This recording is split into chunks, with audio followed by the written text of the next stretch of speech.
Solo female traveller. It's about understanding the specific risks and not avoiding the entire country. Attitudes to solo women obviously do vary massively by country and by region. Statistically, when you land in a new country, that's when you're at your most vulnerable. I feel like the more prepared I am, the more confident I am travelling. There's so many stories you hear, I never thought it was going to happen to me. Even if you don't think it was going to happen to you, an hour to prepare for it, is that too much to ask? Failure to prepare is preparing to fail. It's as simple as that.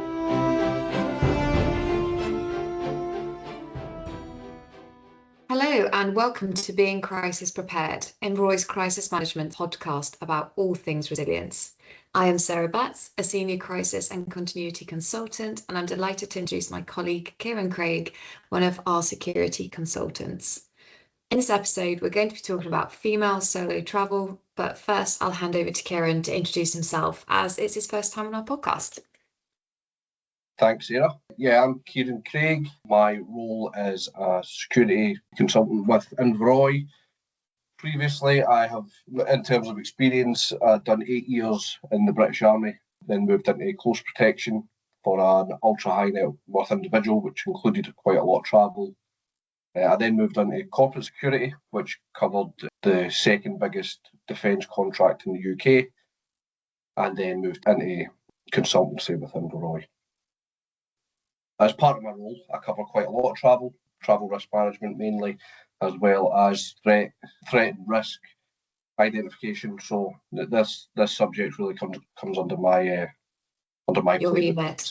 Yeah, definitely. And I think that's really, really helpful, actually. We were talking about female travel today, and I think one of the main points is solo female travel has become really mainstream, not necessarily in a bad way, rather than, a few years ago, maybe a decade ago, when it was rather niche. And, I've seen shift firsthand over my years of travel. I don't know whether you've seen it shift from your point of view as well, or...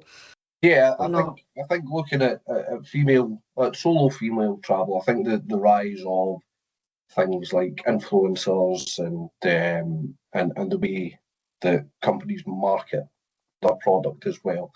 I think with that and the presence of social media, I think it's become far more viewed as an acceptable thing to do, it becomes more commonplace, and the risks are less seen, if that makes sense.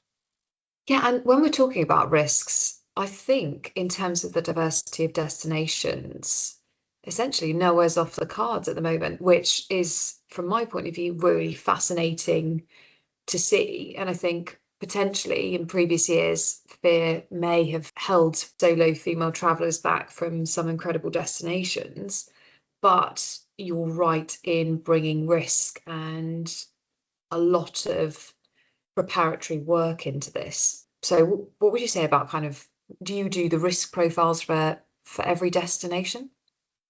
Yeah, absolutely. So we do risk profiles for every destination that we have clients travelling to.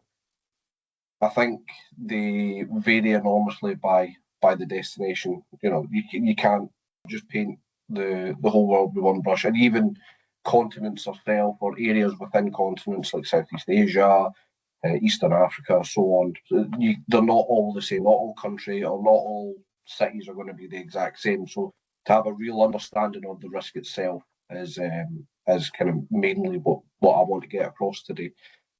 Looking at solo female travel itself, the question is, for example, is Morocco safe for solo women? It's almost always the wrong question. It's about understanding the specific risks and not avoiding the entire country. There'll be different areas within countries that, yes, may pose a higher risk.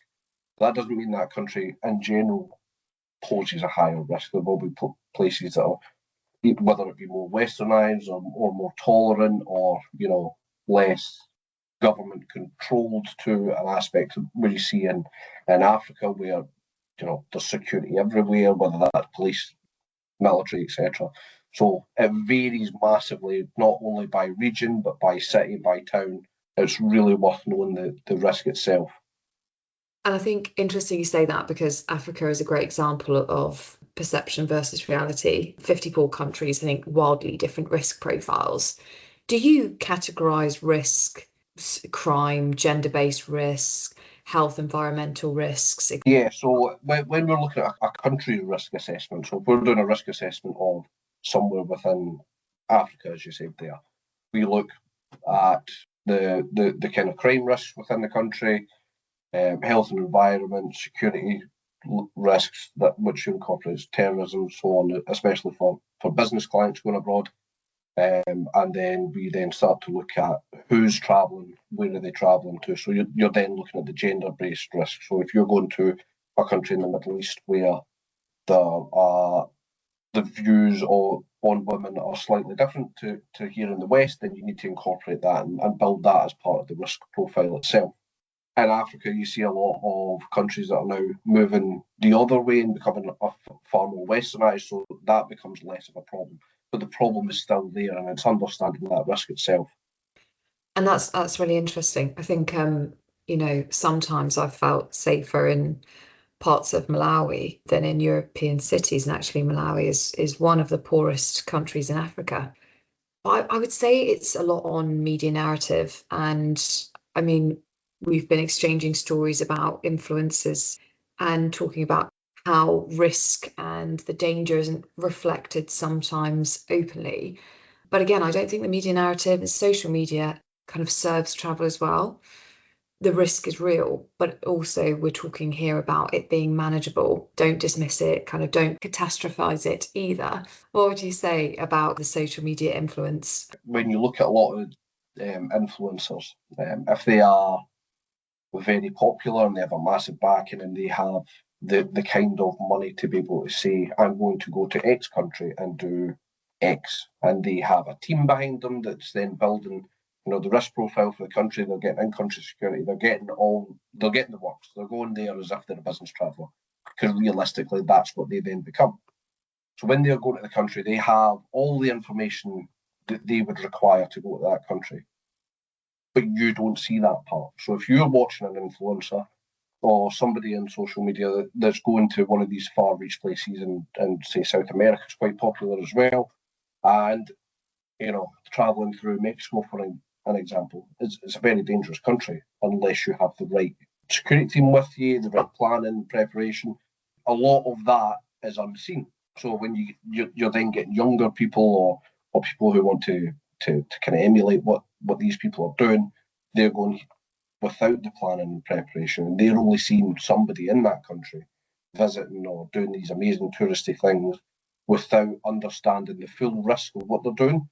The region itself and what's appropriate and what's not appropriate, because that's a massive part of travelling alone as a not just travelling alone in general, to be honest, is understanding what's acceptable and what's not acceptable. Because if you don't stick to their kind of traditions or cultural norms, it can be seen poorly by the country itself.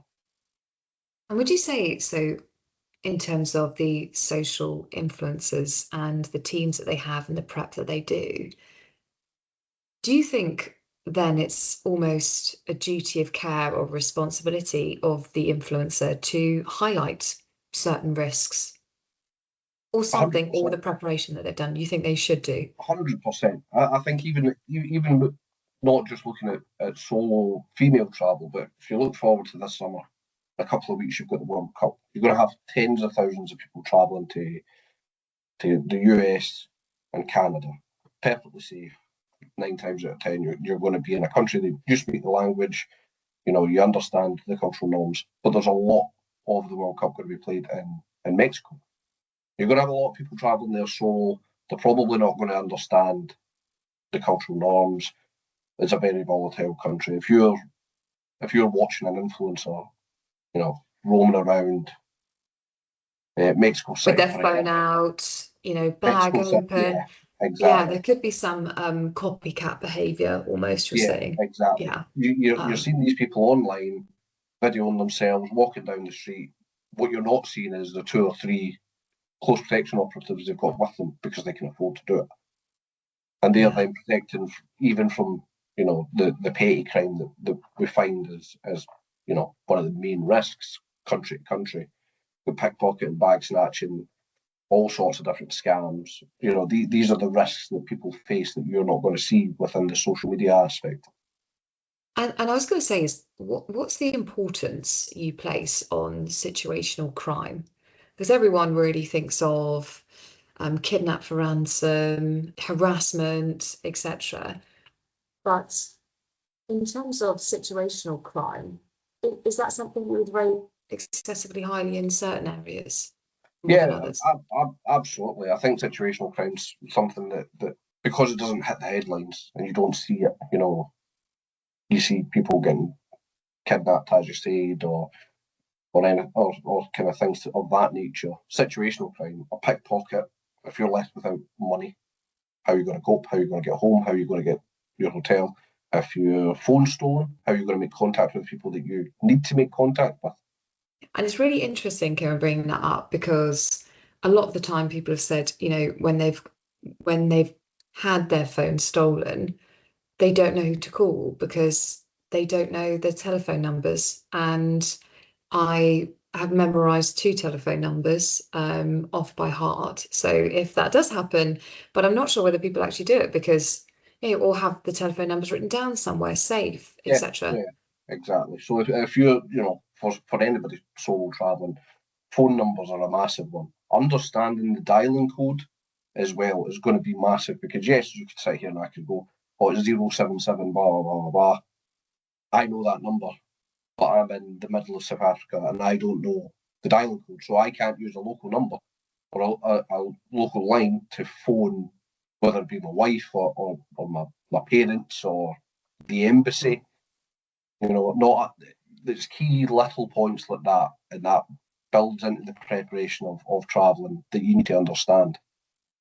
And I think when we're talking about preparation and phones is, the fact eSIMs are absolutely brilliant. You're essentially connected, before you get into country. I think it's that initial activation of the eSIM when you get into country that I've had it in certain places where I don't get signal and try and get onto airport Wi-Fi, and these are in countries in West Africa, so it has been fairly difficult. And I think it's the vulnerability upon arrival, when you're going through some of these places and it's customs and not having access to the internet, which we really do rely on, and kind of also compounded with being tired, disorientated, carrying some pretty important documents, etc. So yeah, I don't know whether you find that or you take that into account as being, the first hour in a new place. Is that factored in? Or? Yeah, I think what a lot of people don't know is statistically, when you land in a new country, that's when you're at your most vulnerable. So when you leave the plane and you go through customs, not every country holds the standards that we hold. So it could be a small bribe asked by the customs agents, or once you're through customs and you're then legal in the country, if you don't have signal to get to your pre-arranged lift, taxi, hotel, transport, whatever it may be, you're in a new country, you don't understand the customs, you don't understand the language, you're completely on your own, you may not have signal. That is where you're most vulnerable. So understanding those risks when you land within your first half an hour within the country, that's incredibly important because it will stop the possibility of a scam, the possibility of whatever kind of crime that can be made against you at that point.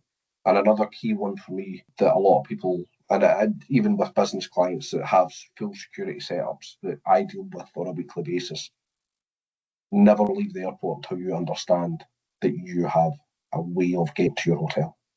Yeah. Unless you have a confirmation of your transport being there and you can see them visibly from inside the airport or wherever you may be, do not leave the airport, because that's when that's as vulnerable as you will ever be.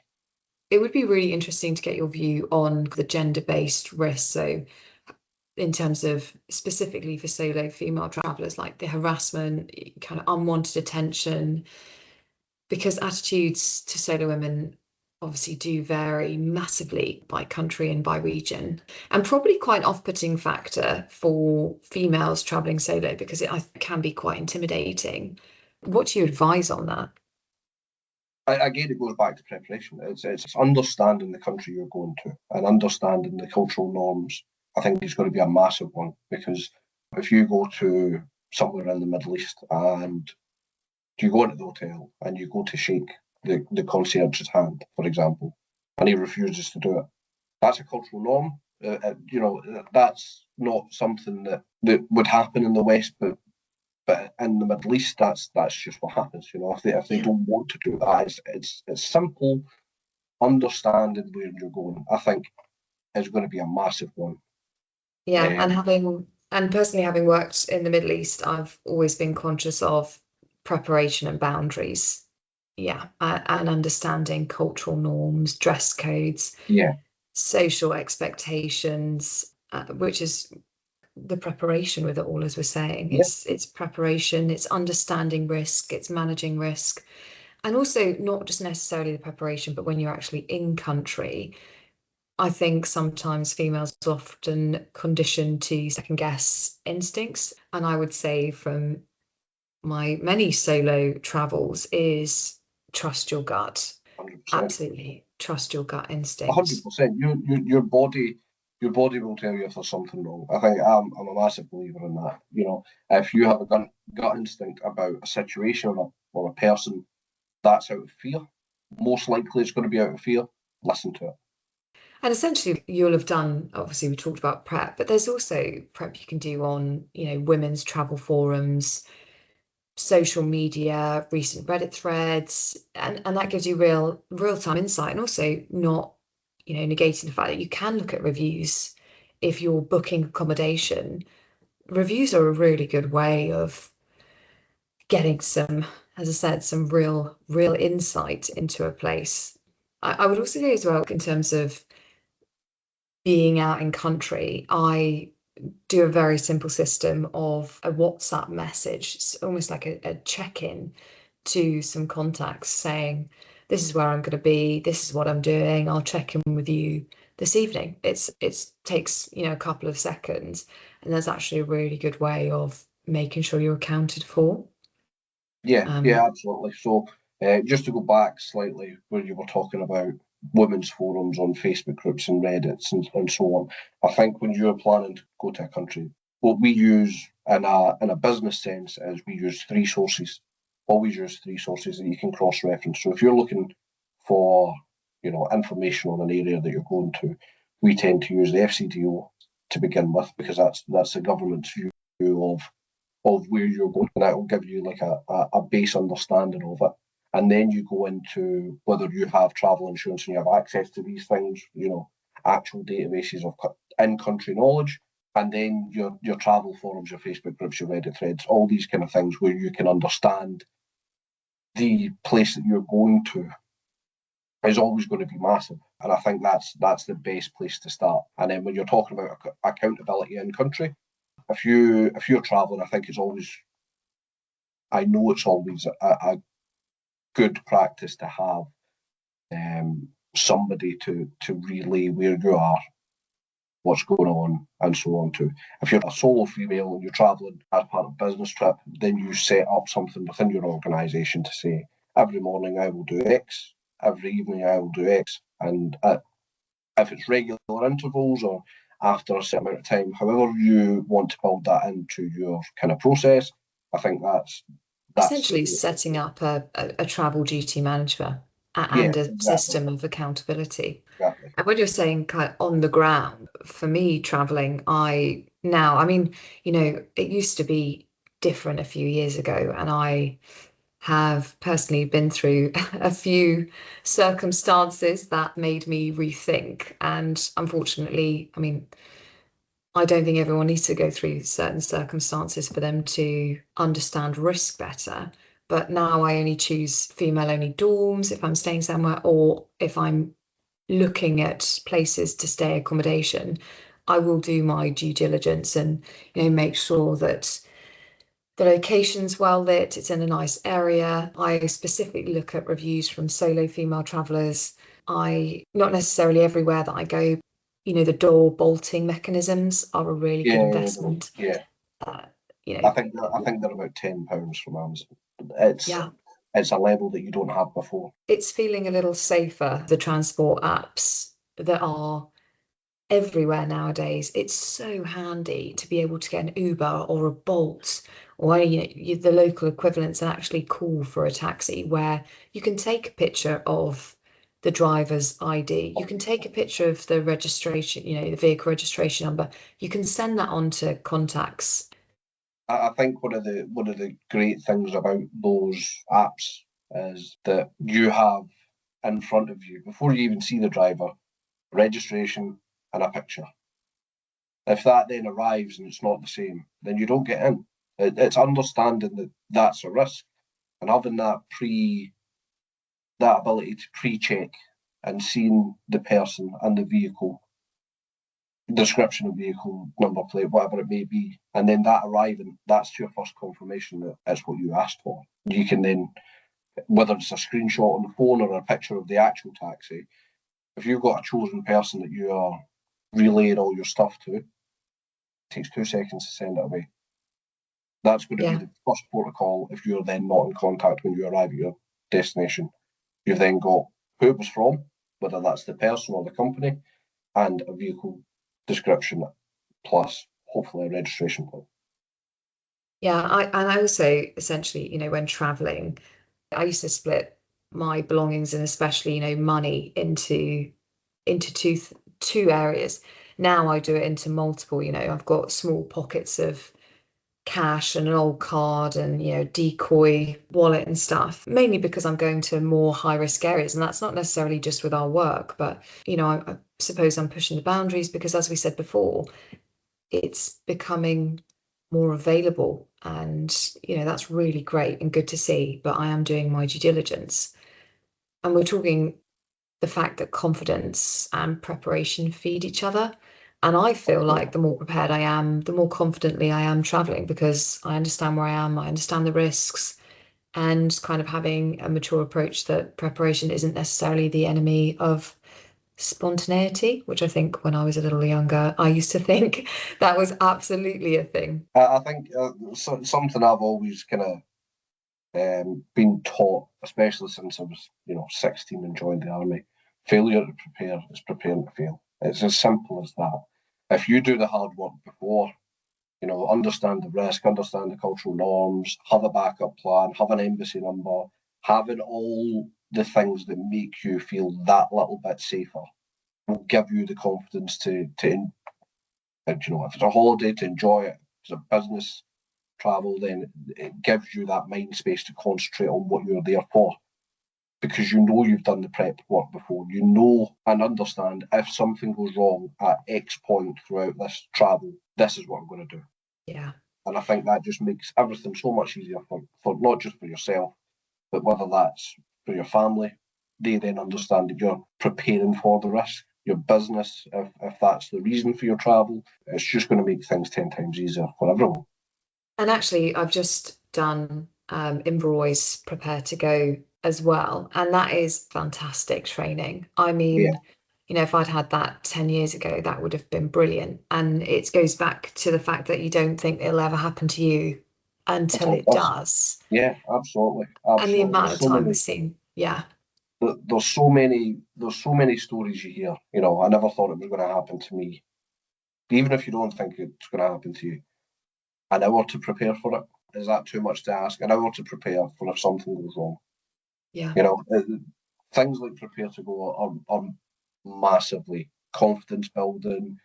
In terms of preparation, it's always going to put you at least 10 steps further forward than you were before, because you've got an understanding of, if this happens, I'm best to do this.